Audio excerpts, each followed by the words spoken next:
So I'm working on cleaning up the shed. So while I'm doing this, I'm thinking, what can I make a video about? What would be interesting?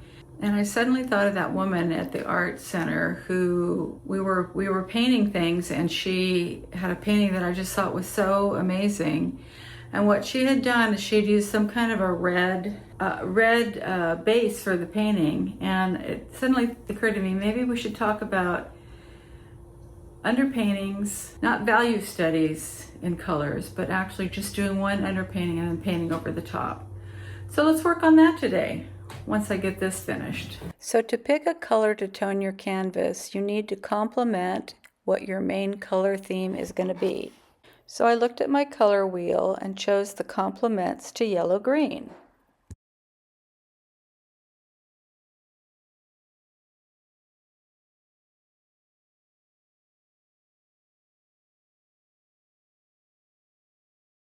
I also looked up on the internet tips for yellow-green color palettes. So they suggested incorporating gradients and limiting your palette to not a lot of different colors, and using the complementary colors for the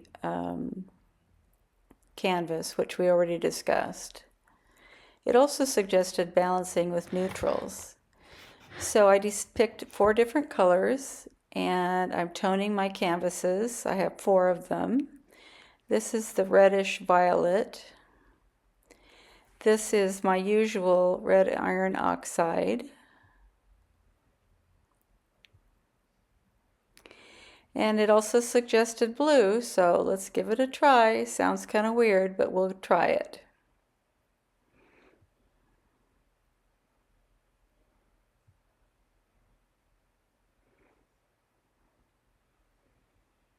And finally, the old standby yellow ochre.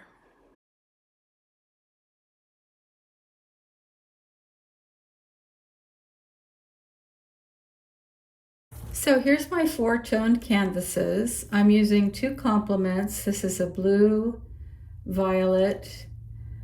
This is a red violet. And these are the ones I most commonly use myself. This is yellow ochre, and this is red iron oxide. So we're going to experiment. We're going to experiment and see what happens. Remember, I'm not trying to produce paintings. I'm just experimenting with toning the canvas and which tone color would be preferred for this painting of this tree. Kind of fun. I always like these little fun experiments. The first part is I'm going to outline the tree. It's kind of hard painting these little bitty paintings. That's why I buy all these. These are 6x8 panels, and that's why I buy these for experimenting. Now, what I thought, I really enjoyed this photograph. It was a picture I took of a tree that I admired, and I like this shape of the tree. This wouldn't meet the criteria for a good composition because we're putting it dead center in the middle. So I'm going to do this tree in each of these 4 toned canvases, and we'll go from there. Okay, I've got the 4 trees outlined. Of course, they're not exactly the same because your brain sees a different thing every time you paint. And then I outlined all of these with the red iron oxide, which is the usual thing I use for outlining. I'm going to, this is kind of the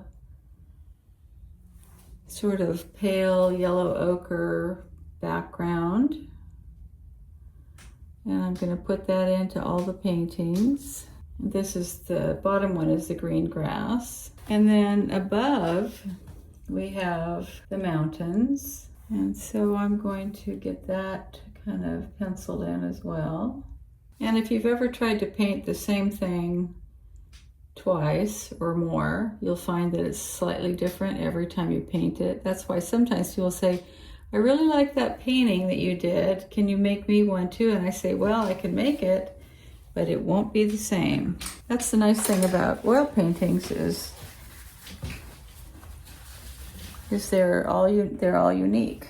You can never replicate the same thing twice, although I guess some people copy paintings illegally, but anyway. Okay, I'm making a green. I need a yellow green, so I'm making a green. I want a little bit more, I want it lighter, so I'm going to put a little lemon yellow in it. And I'm going to add white to one of the sections because I want it to be pretty light. And I also want it to be kind of a yellow green. So I added a little bit more cad yellow medium here. Now I was using a liner for the outline, and now I've switched over to a filbert. This is a very abused and beaten up filbert, so it's more like a sort of pointy. Now if you want to benefit from toning your canvas and the uniqueness that can come to your painting, you want to let your toning show through. So you don't want it to be, well, that's what happens when you stack things on top of each other. So I want my tone to show through, and this is kind of the darker green. I guess I better take this guy down. Now I mentioned before, I have a tendency to use red iron oxide as my canvas toning color, and that's this one. Somehow I'm attracted to warmer colors. Okay, so as you can see, I'm letting some of the red show through, and I'm going to move this guy out of the way. Now this one was toned with yellow ochre, which is my other warm color that is kind of a go-to for me. I'm making an effort to let some of that tone show through in all of these. I've got this lighter yellow too, so I'm going to go back and add the lighter yellow green on here as well. And you want to, your horizon of course is always going to be lighter, and so I'm putting this lighter yellow green up here at the horizon. One trick also is when your outline shows through, and it gives a variation of color. Okay. And let me get this little guy off the floor and we'll do him. It's a foggy day here today, so I thought maybe I should turn the light on. I don't know if that helps. I could put a spotlight on this, but oh, now this is interesting. You know, they tell you that violet, anytime you have green, it's always a good idea to get some of your violet. Now this is kind of a true bluish violet. The other one is reddish. This one's more of a reddish violet, but I really like the looks of that violet under there. Okay, so let's get this guy back up here. So for this one, I took some yellow ochre and I added white. And I mentioned before in a previous video, you do want some color variation, even in your colors that are, like for instance, you have a blue sky, you're going to paint it blue, but you want kind of variations. So I'm also mixing one with a little yellow medium in it. Now when I was first taught painting, yellow ochre figured very prominently in everything. My original teacher used yellow ochre for the underpainting and for the outline. Now I'm going to put a little pressure on this top one so I don't lose it again. Okay, so the background, you know, actually I think it needs a little bit more yellow ochre. So I mentioned earlier, and you couldn't see because I forgot to move the camera, is this part is kind of a yellow ochre. You know, it almost actually has a little red iron oxide, should be a little paler. Okay, let's see if that works. Okay, so we're leaving some tone showing. Now this is a yellow ochre tone. So all we really need to do is get a little texture in here. And this might be a good spot to add the mix with the yellow medium in it to get some variation.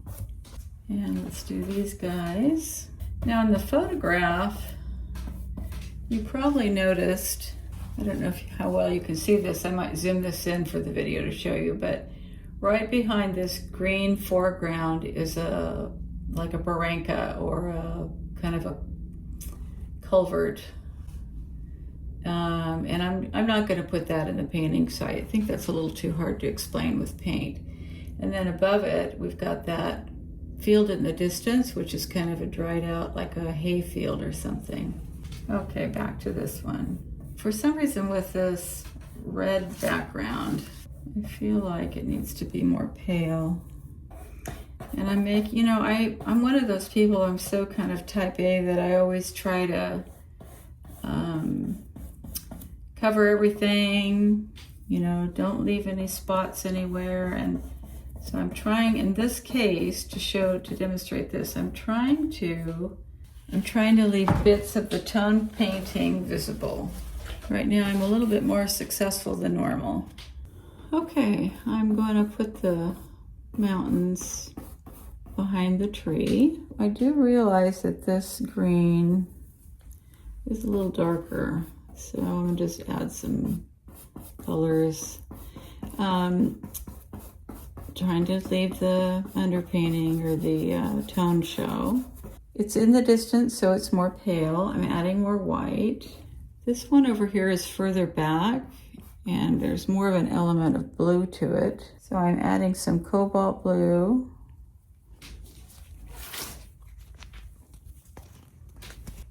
Yeah, I'm adding some cobalt blue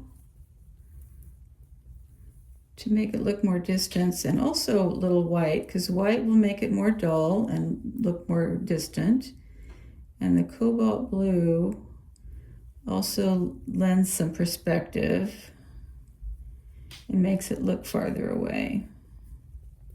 You can see how this is getting more muted. Okay, I now have the mountain in with great effort to leave the tone canvas visible. So far, I guess the jury's still out. I'm not really sure which one I like. But now I'm going to put in the blue sky. I'm going to use a cobalt blue and white, and we'll go from there. Okay, remember the sky closest to you is darker, and the sky in the distance is paler, and possibly some other colors rather than blue.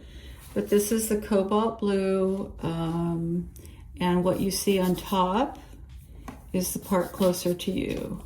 How much of the yellow, like this is the yellow ochre, how much of that do you think we can leave and have it still look normal, reasonable?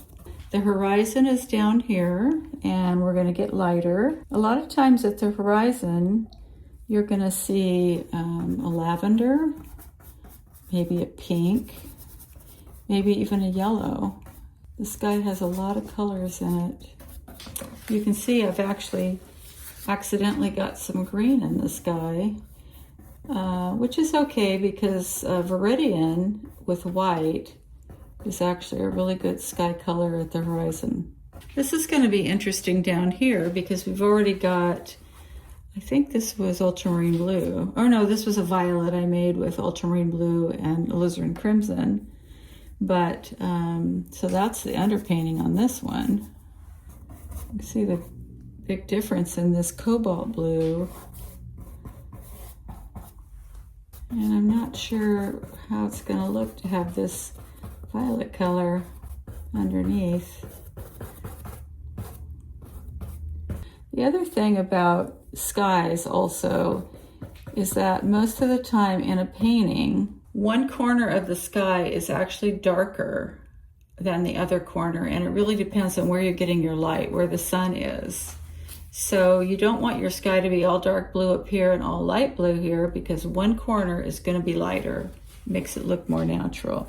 Okay, now we're doing the red iron oxide tone canvas. We're trying to leave the tone visible. One of the most interesting skies I've ever done was when I did the paint. so I was talking and my phone went dead. I guess I hadn't paid attention to how much battery I had. So I got the sky finished. And what I was saying earlier was one of the most interesting skies I had was when I did that three color palette, and I had an underpainting of yellow ochre, and it was really cool. So far, I really like the way the red looks under the sky, and I really like the way well, this is actually a red violet, and I really like the way the red iron oxide looks under the sky. So now I'm going to put in the trees, and I usually, you know, that's something you might do first, but the trees are kind of gray, and I need to mix a gray. I had to let my phone charge a little bit, but I kept going. What I do notice about this little experiment is the value, the values. Oh, for heaven's sakes. Anyway, so it's all kind of the same value, but like I mentioned, this is really just kind of an exercise in checking out some underpainting colors. Not underpainting, but tone. Anyway, what I can say about this is the sky needs to be lighter. I'm going to try to fix that and see if I can tolerate it. Okay, be back. Here's the final painting. This is the reddish lavender one. This is the yellow ochre. This is red iron oxide, and this is the blue. So now you get to vote. I think I like this one up here, the red violet. It's got more atmosphere. I also like this red iron oxide down here. Now we're only talking about tone, so I didn't care for the blue. I think I wiped the yellow ochre off too much. I think it would have been better if I'd been darker, like a true iron yellow ochre. But anyway, yeah, I think those two here on the left are the good colors for toning. I asked my puppy and he agrees. He's 7 months now, but he doesn't look like it. He's a big dude. Anyway, I hope it was interesting for you. It definitely was interesting for me. It gave me some ideas about toning canvas. Go lay down. So anyway, kind of fun. Okay, happy painting.